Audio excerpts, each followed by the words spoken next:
Hello, my name is Pasciak. I am in COM 210. This is my how to play poker guide.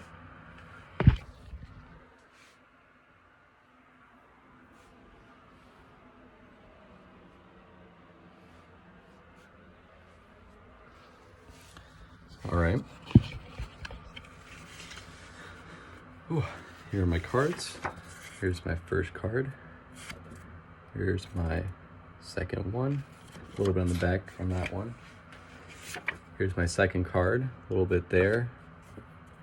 Not much on the back. Here you go, my final card.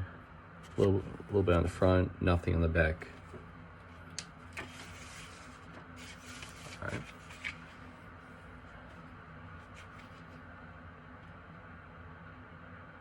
Hello, my name is Pasciak, and today I'll be teaching you the basics of poker.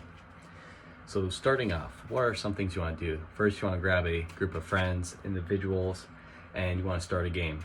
After that, your next step would be to basically shuffle the deck and to give each player 2 cards.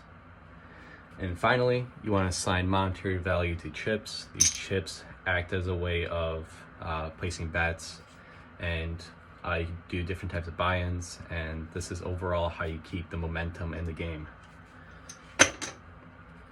Now, some big things that you need to know as a player is that each round, or in the beginning, first round, there's usually a minimum bet that you have to place in order to continue.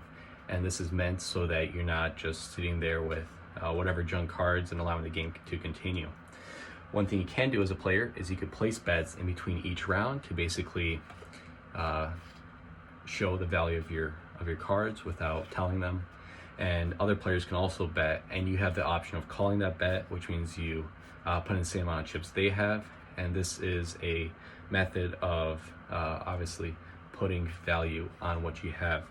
Another thing you could do is you could fold, where if you want to throw in the towel, you just fold and you throw in or you put your cards away and you stop playing that round or even the game. And then finally, one thing you can do is you can check. Checking is when you don't want to place any bets, and the whole table checks, then there's no bets placed that round. Next, what are the type of hands that are that are used in poker? And one of these could be a high card, where let's say you have a king and a 2 and your opponent has a queen and a 2, you'd have the higher card, and that means you would win that round. Next thing you could have is a pair, where if you match a card, that'd be considered a pair. And you can have 2, 3, 4, and even a 5 pair if